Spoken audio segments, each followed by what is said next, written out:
ဟုတ်ကဲ့အားလုံးမင်္ဂလာပါကျွန်တော်ဒီနေ့ကကြတော့မြန်မာလူမျိုးတွေကိုထိုင်းနိုင်ငံနဲ့ပတ်သက်တဲ့အကြောင်းလေးလိုက်ပြီးတော့မေးမယ် Okay let's go ထိုင်းနိုင်ငံလို့ပြောလိုက်တာ ਨੇ အခုခေါင်းထဲမှာပထမဆုံးဝင်လာတဲ့အချက်ကဘာဖြစ်မလဲတင်မော်တီတောင်ပေါ့တင်ပေါ်တီချောင်းတင်မော်တီတောင်ဟုတ်စီရပဲလေဘတ်စီကနေရတယ်ဗောဒီမှာလေဘတ်စီကနေရတယ်ပေါ်တယ်လေสวัสดีครับก่อนหน่อยสวัสดีครับโอเคအဲ့ဘာလဲ sorry cap မင်္ဂလာပါမင်္ဂလာပါဟုတ်ကဲ့တတိสวัสดีค่ะ Okay สวัสดีค่ะပဲ sorry cap สวัสดีค่ะ sorry cap ပဲဘယ်လိုလဲဆိုရင်ကျေးဇူးရှင်ပေါ့ကျေးဇူးရှင်ဟိုဒုတိယမိုးရမြေအဲ့လိုပဲခိုင်းအဲ့လိုပဲခိုင်းထိုင်းကနေရာတွေပေါ့နေရာတွေဒီထိုင်းအစားအစာလို့တော့ထင်တယ်။အဲ့တော့များတော်တော်နာမည်ကြီးရတယ်။ ထိုင်းအစင်စော်လေးပေါ့အဲ့ဟာပဲခေါင်းထဲမှာရောက်လာဟုတ်ပြီထိုင်းနိုင်ငံနဲ့ပတ်သက်ပြီးတော့ကြိုက်တဲ့အချက်ကပါလဲကြိုက်တဲ့ရှင် shopping ထွက်တာတော့ပါတော့ shopping တော့ကြိုက်ညီမကကြတော့ဟိုဒီလို BA ဟိုအဲ့လိုလေးကြိုက်တယ်မလားအဲ့လိုမျိုးဆိုမင်းသားတွေလည်းပေါ်တယ်အဲ့လိုမျိုးလေးကြိုက်ပါတယ်တုတ်တုတ်စီရတာတုတ်တုတ်တုံးမင်းတုတ်တုတ်အော်တုံးမင်းစီကကြိုက်တယ်အစားတောက်ပေါ့ဒီကတော့တခုခုဝယ်ခြင်းနဲ့တခုလိုချင်တော့အစစ်အမှန်အလွယ်ကူလုပ်လို့ရသွားစရာများတာပေါ့လေစရာများတာပါရှင်ဟုတ်အဲ့ဒါပေါ့အရင် freedom ဖြစ်တယ်ပေါ့နော်လူတွေရောအကုန်လုံးကာချာသူတို့ကာချာတွေအကုန် freedom ဖြစ်တယ်အဲ့ဒါလေးသဘောကျတယ်စီကန်းရှိတယ်ပြီးတော့ဘယ်လိုလဲဆိုတော့အလုံးလို့ရပြီမဲ့အလုံးလို့ရတာတာတာပေါ့ကျွန်တော်တို့နိုင်ငံထဲဆိုင်တော့နည်းနည်းလေးစီကန်းပို့ရှိရပြီးတော့ for you ရပေါ့ထိုင်းတွေကကြတော့လူတွေ့ရတယ်လဲဦးချီပြီးနှုတ်ဆက်တာလေးကြိုက်တယ်ပြီးတော့စကားပြောတာလေးတွေကြိုက်တယ်ပြီးတော့ तू ကဘယ်လိုပြောမလဲစိတ်ထားလေးတွေတချို့ထိုင်းတွေစိတ်ထားရမ်းသဘောကျတယ်ဟုတ်ကဲ့ပါပြောမယ်အစားစားရနေရတာအဆင်ပြေတယ်လောက်ကိုင်းစားတော့ရတာအဆင်ပြေတယ်ထိုင်းလူမျိုးတွေရဲ့စိတ်နေစိတ်ထားသဘောထားရောဘယ်လိုရှိလဲကောင်းပါတယ်ခင်မတာကောင်းကြရရှင်စကားပြောရလေးတွေဖော်ရကြရရှင်တခြားတော့မသိဘူးညီမရဲ့တထိန်နဲ့ညီမနဲ့နေတဲ့အမကတော့ရန်တဘောကောင်းတယ်ဟုတ်လားဟုတ်တယ်သူတို့ကတော့ကျွန်တော်နဲ့ကြွာဆိုတော့ပွင့်လင်းတယ်မကျင်နဲ့မကျင်တယ်ပေါ့ကျင်နဲ့ကျင်တယ်တယ်ကျွန်တော်တို့မှလည်းမျိုးသိရမလားနောက်မှကြုံရင်ကျုံလိုက်မယ်ပါမရှိဘူးဆိုတော့ပွင့်ပွင့်လင်းလင်းပဲမကြိုက်မကြိုက်ဘူးကြိုက်ကြိုက်တယ်ဒီလိုပဲစိတ်ထားကောင်းပါတယ်ရှင်ဘာဖြစ်လို့ဆိုတော့ကျမတို့သူတို့နိုင်ငံမှာအလောက်လာလို့လဲတွဲပေါ့နော်အဓိကဆက်ဆံရေးပေါ့နော်ဆက်ဆံရေးကောင်းလဲဆိုတော့ဒီမှာပဲအလောက်ဖြစ်တယ်ရှင်ဟုတ်ကဲ့ခင်ဖို့ကောင်းတယ်ပြောနေတတ်တယ်ပြီးတော့စိတ်ထားလည်းကောင်းပါတယ်အားပေးတာပေါ့မနှိမ်ဘူးပေါ့ကိုမြန်မာဆိုပြီးပေါ့နော်အဲ့လိုရှိတယ်စိတ်ထားတော့ကောင်းတယ်ရှင်ဟုတ်ကဲ့ဟုတ်စိတ်ထားကောင်းတယ်သူတို့တစ်ခါလေကြတော့ကူညီရှင်တဲ့စိတ်တွေရှိတယ်ရှင်ဒါပေမဲ့တို့ကတော့မြန်မာနိုင်ငံသားများဆိုတချို့တွေကတော့အမြင်မကြည့်ရရှိတာပေါ့အဲ့ဒါပါပဲဟုတ်ကဲ့ပါသူတို့တွေကမြန်မာတွေနဲ့တော်တော်နီးစပ်တယ်တော်တော်ဖော်ရွေးရဲ့အဲမှာပါတယ်ပြီးလို့ရှိရင်ဆက်ဆံရေးလည်းအဲ့လိုမျိုးလုံးဝ friendly ဖြစ်တယ်အဲ့လိုမျိုးပေါ့ဟုတ်ကိုမြန်မာပြည်တကယ်ချင်းလို့ပါပါဗျသူတို့စိတ်တက်ကကောင်းပါတယ်ဗျထိုင်းကြီးစားထားဘူးလားထိုင်းကြီးစားမထားဘူးအရင်တော့ဖော်ပြဘူးတယ်ကောင်လေးတွေနဲ့ပေါ့ထိုင်းကောင်လေးနဲ့ဟုတ်ကဲ့အဲ့လိုထားပြောပြီးတော့ကြီးစားမထားဖြစ်တာမထားကိုနိုင်ငံသားပဲပြန်ကြီးစားထားတယ်ရှင်single လားမဟုတ်ဘူး single မဟုတ်ကြီးစားစီးတယ်ဒိတ်မဒိတ်ဘူးရှင်ဒိတ်တော့မထုတ်ဘူးဖုန်းထဲမှာတော့ easily တော့ပြောမထားဘူးရှင်ဒိတ်ဘူးဒိတ်ဘူးလေဟာတခါမနေဘူးလားဟာမဒိတ် online မှာတော့နည်းနည်းတော့ပြုတ်ဘူးဘာလို့လဲဆိုတော့ဟိုဘောဟဲ့လေဘယ်လိုပြောရမလဲဟိုညဘက်ကြီးသိရမလားဟိုကလပ်တွေပါသွားတာတော့ပါအဲ့လိုမျိုးမတွေ့ဘူးမထားဘူးသေးဘူးရောက်တာမကြသေးလို့ရောက်တာနည်းနည်းကြာသွားရင်အဲ့ဒါတော့မပြောတဲ့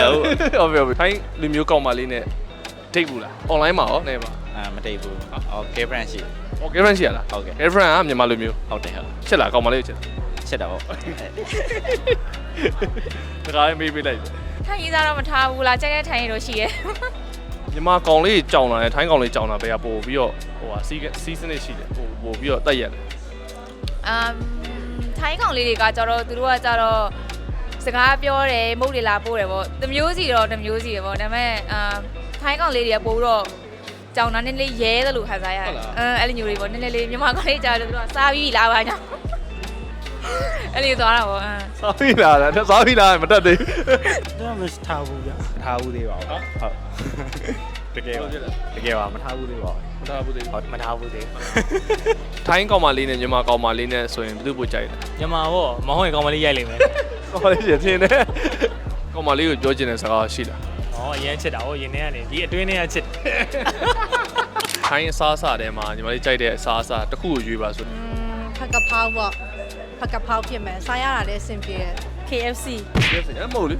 ရုပ်စီထိုင်းစားစားမဟုတ် ဒါပေမဲ့တင်မိုတီထောင်းပေါ့ အေးပေါ့ ဘယ်ဘက်တော့အတူပါရတာပေါ့နော်တင်မိုတီထောင်း ကဖောင်မှုဆက်ခိုက်တော့အဲ့ဒါတော့ကြိုက်ဆုံးပါ ကောင်းရင်းနဲ့ဝတ်သားကြော်ပေါ့ရှယ်ပေါ့ တောင်ကြီးနဲ့ပေါ့လား တော်တော်များဒီမှာရောင်းတာအဓိကအားတာ အကြိုက်ဆုံးဆိုရင်တော့ဒီခါထိုင်းပေါ့ ဟုတ်တယ် စွန်းတမ် စွန်တမ် တင်မွေးထောင်းပေါ့တင်မွေးထောင်း စုံတောင် စွန်တမ် တင်မော်ဒီထောင်းပေါ့ ကျွန်တော်ဝယ်ကြွေးပါလား ဟုတ်ရတယ် တင်မိုတီထောင်းစွန်းတမ် စွန်တမ် အရင်ကြိုက်တယ် ส้มตำပေါ့တင်မွေးထောင်း တော်တော်ကြိုက်ကြနော်တင်မိုးကြောင်းမှစားကြ ဟုတ်တယ်စားလို့ကောင်းတယ် ထိုင်းနဲ့မြန်မာနဲ့တူတဲ့အချက်လေးရှိရပေါ့နော်အဲ့ဒါအကိုအနေနဲ့ဆိုဘာထင်လဲတူတဲ့အချက်ကဘာဖြစ် အဲ့လိုသူတို့ရိုးရနဲ့ကျွန်တော်တို့ရိုးရနဲ့နည်းနည်းစိတ်နေလို့မြင် ကောင်မလေးရောတူလား အမေတော့မတူနည်းနည်းလေးခွဲတယ် ဘာခွဲရဘာထိုင်းကောင်မလေးမြန်မာကောင်မလေး နည်းနည်းကိတ်တယ်ရိုးရတကြံလို့ပါတော့ဘောနော် ပြောမယ်ဆိုလူပုံစံရုပ်ရည်လူပကာတွေကလည်းတိတ်ပြောလည်းမကွာချဘူးပေါ့အများသောအားဖြင့်စင်ပါတယ် တူရဲ့ချက်ဆိုရင်ညီမလေးအနေနဲ့ဘာထင်လဲတူရဲ့ချက် အသားဖြူတာကတော့ထိုင်းကောင်လေးတွေကပို့ဖြူပေမဲ့တကယ်တမ်းချောတာကတော့မြန်မာကောင်လေးတွေကပို့ချောတယ် nice စိတ်ထားကောင်း စိတ်ကောက်တာ စိတ်ထားကောင်းတယ် စိတ်ထားကောင်းတာ ဟုတ်တယ်ကရေဆိုတော့စကားနဲ့နေဝဲ စိတ်ကောက်တာတူရဲ့ဆို စိတ်ကောင်းတော့မတူစိတ်ထားတော့ကောင်းရရှင်ဟုတ် ဟုတ်ကဲ့ ကာချာတွေတော်တော်များများတူတယ်ပေါ့နော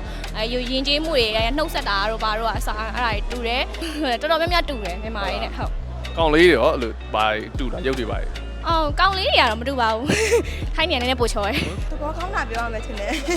အားလုံးသဘောကောင်းကြရတယ်လေ သူကကြာဘယ်လိုပြောမလဲဒါကျွန်တော်ရဲ့ဟိုပါဗောနော်ကျွန်တော်ရဲ့စိတ်အထင်ပေါ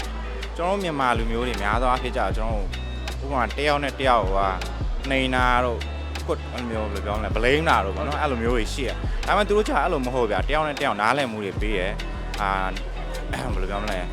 မားတာတွေပါရှင်းလဲနဲ့ခွင့်လွှတ်ပေးတတ်တယ်ဗျဟုတ်ကဲ့ ထိုင်းနိုင်ငံမှာ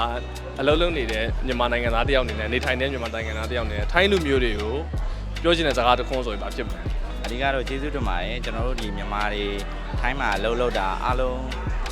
းဒီညီကိုမောင်နှမတွေလို့ဆက်ဆံပေးတဲ့သူတွေအတွက်လည်းကျေးဇူးအများကြီးတင်ပါတယ်ပေါ့ ကျေးဇူးအများကြီးတင်ပါတယ်ပေါ့အခုလိုနေပြီးတော့အများကြီးခင်ပေးကြတဲ့လူလည်းရှိကြတယ်လေထိုင်းရလူမျိုးတွေဆိုတော့ကျေးဇူးအများကြီးတင်ပါတယ်ရှင် အားလုံးကတော့တဘောကောင်းတယ်ဒါပေမဲ့လည်းသူတို့အထင်ကညီမလေးတို့မြန်မာတွေကဒီမှာလှုပ်လာလှုပ်တယ်ဆိုရင်အလုပ်ပဲလုပ်ရမယ်လို့ကျန်တဲ့ဟာဘာမှမလုပ်ရဘူးအဲ့လိုကြီးရတော့နည်းနည်းလေးဟို short ပေးပေါ့နော် ကျေးဇူးတင်ပါတယ်ထိုင်းနိုင်ငံထိုင်းလူမျိုးပေါ့ အကုန်လုံးကတော့လူတွေကလူတွေပါပဲလို့မျိုးခွဲခြားဆက်ဆံတာတွေပါရင်မရှိစေချင်ဘူးပေါ့နော်တူတူပဲဆိုတော့နွေးနွေးထွေးထွေးလေးဆက်ဆံပြီးတော့ပို့ပြီးအဆင်ပြေတယ် ကျေးဇူးတင်ပါတယ်ဗော ထိုင်းနိုင်ငံမှာလာနေရတဲ့မြန်မာပြည်သားတွေတက်ပေါ့နော်ဒီမှာပညာသင်ကြီးဖြစ်စေအလုပ်လာလုပ်သည်ဖြစ်စေပေါ့နော်ဒီမှာလာနေခွင့်ရတဲ့အတွက်ကျေးဇူးအများကြီးတင်ပါတယ်ရှင်ก็คือที่มาอยู่ประเทศไทยใช่ไหมก็มีความสุขก็มีงานทำแล้วก็อันไหนที่เราไปโรงเรียนก็ไปได้นะคะไม่ต้องห่วงก็สนุกดีค่ะ ဟိုဘယ်လိုပြောမလဲအလောက်ကင်ခွင်လန်းနေပို့ပြီးတော့များစီအဲ့လို ဒီနေရာမှာလာလို့လေဆိုတာကျွန်တော်ငွေလာရှာယူတဲ့ပေါ့နော်ဒီနိုင်ငံမှာတခါဟိုကြီးစိုးမယ်အုပ်ချုပ်မယ်ဆိုတော့စိတ်နဲ့လုပ်ကြရလုပ်မယ်ဆိုတော့စိတ်နဲ့မဟုတ်ဘူးတော့ငွေရှာမယ်ငွေစုမယ်ပြီးရင်ကိုနေရကိုကိုပြန်ကြမှာမလို့မမုန်းကြတယ်ပေါ့နော်ဒါပေမဲ့မြန်မာတွေချစ်တဲ့ထိုင်းလူမျိုးတွေလည်းအများကြီးရှိပါတယ် ကျွန်တော်တို့မြန်မာပြည်သားတွေကိုဒါခိုလုံဝင်ပေးထားတယ်နေရာပေးထားတယ်အလုပ်ကန်ကြီးပေးထားတယ်ဆိုတော့သူတို့ကိုကျွန်တော်တို့ကအဆဆရာအကုန်လုံးအတွက်ကျေးဇူးတင်တယ်ကိုမြန်မာနိုင်ငံမှာမရတဲ့အခွင့်အရေးမျိုးတွေလည်းဒါထိုင်းနိုင်ငံမှာပေးထားတာဆိုတော့ဟိုဘယ်လိုပြောမလဲကိုယ့်ရဲ့ကျေးဇူးရှင်ပေါ့ကျေးဇူးရှင်တွေမှာပါတယ်အားကြောင့်မို့ဒီထိုင်းနိုင်ငံကိုဒုတိယကိုယ့်ရဲ့မိခင်နိုင်ငံလို့လည်းသတ်မှတ်ထားတာပေါ့ ထိုင်းစကားအနေနဲ့น่ารักจังเลยချစ်စရာကောင်းတယ် လူကလည်းထိုင်းကောင်လေးလား အကောင်လုံးပါပဲ ဘယ်လိုပြောရမလဲသူတို့စီမှာခိုလုံရတာဖြစ်တဲ့အတွက်ကိုအခုလိုမျိုးဟိုမကြိုက်တဲ့သူတွေရှိသလိုကြိုက်တဲ့သူတွေကလည်းအများကြီးရှိရပေါ့နော်အဲ့တော့နွေးနွေးထွေးထွေးလေးနဲ့ကြိုးဆိုပြီးရင်တော့ပို့ပြီးတော့အဆင်ပြေညီမတို့ကလည်းသူတို့နေရာကိုလူတာတို့ဘာလို့ရှိရမျိုးမဟုတ်တော့လေမြန်မာတွေကိုနွေးထွေးပေးစေချင်တယ် ဟုတ်ကဲ့ကျွန်တော်ရောပြောချင်တဲ့စကားတစ်ခွန်းလောက်ပါပြောမယ်ကျွန်တော် sorry ဟုတ်တယ်โอเคကျေးဇူးပါโอเคဗီဒီယိုပြီးဆုံးအောင်ကြည့်ရှုပြီလို့ကျေးဇူးအများကြီးတင်ပါတယ်ခင်ဗျာကျွန်တော်ရဲ့Facebook YouTube TikTok တွေကို follow and subscribe လုပ်ပေးတာပါโอเคကျွန်တော်နောက်ဗီဒီယိုထပ်ပြီးတွေ့မယ်လေဘောကထိုင်းနိုင်ငံမှာအလုပ်လုပ်ကိုင်နေတဲ့မြန်မာလုပ်သားများအတွက်လိုအပ်တဲ့အလုပ်သမားရေးရာဝန်ဆောင်မှုလောကရေးရာဝန်ဆောင်မှုတွေကိုတိကျညံ့ဆန်စွာလှုပ်ဆောင်ပေးနေတဲ့တရားဝင်ကုမ္ပဏီတစ်ခုဖြစ်ပါတယ်လေဘောမှာရရှိနိုင်တဲ့ဝန်ဆောင်မှုတွေကထိုင်းအစိုးရမူဝါဒနဲ့ဆုံးဖြတ်ချက်အရဖွင့်လှစ်ပေးတဲ့ဗရိုက်ချင်းဆိုင်ရာဝန်ဆောင်မှုဝတ်ပါမစ်လျှောက်ထားခြင်းတက်တန်တိုးခြင်းပြီးွားခါကျရင်အလုပ်ရှင်ပြောင်းလဲခြင်းနဲ့ဌာ ထိုင်းအလုပ်သမားဝန်ကြီးဌာနနဲ့သက်ဆိုင်တဲ့တခြားသောဝန်ဆောင်မှုများဗီဇာလျှောက်ထားခြင်းဗီဇာတက်တန်းတိုးခြင်း re-entry permit ပြုလုပ်ခြင်း90 day report တင်ခြင်းနဲ့ TN30 အကြောင်းကြားခြင်းအဲ့အပြင်မှာထိုင်းလောက်က immigration ဆိုင်ရာဝန်ဆောင်မှုတွေကိုပေးနေပါတယ်ကျွန်တော်တို့ labor work ကိုရွေးချယ်တဲ့အကြောင်းရင်းနေရာကြတော့ဝန်ဆောင်ကဈေးနှုန်းသက်သာတယ်ပြီးွားရင်မြန်မာစကားပြောတတ်တဲ့ဝန်ထမ်းတွေရှိရတဲ့အတွက်ကြောင့်မလို့အလွယ်တကူကိုယ့်ဘာသာစကားနဲ့ဆက်သွယ်ပြီးတော့မေးမြန်းနိုင်တယ် labor work ကနှစ်ပေါင်းများစွာအတွေ့အကြုံနဲ့တည်ဆောက်ထားတဲ့လုပ်ငန်းဖြစ်တဲ့အတွက်ကြောင့်မလို့လုပ်ငန်းစဉ်အဆင့်အဆင့်ကိုပွင့်လင်းမြင်သာစွာစစ်ဆေးပြီးတော့ကြည့်ရှုနိုင်တယ်အလုပ်လုပ်ကိုင်ခွင့်နဲ့နေထိုင်ခွင့်ဆိုင်ရာလိုအပ်ချက်များကိုယုံကြည်စိတ်ချသောဝန်ဆောင်မှုနဲ့အကောင်းဆုံးဆောင်ပေးနေရအမြဲတမ်းအသင့်ရှိနေပါတယ်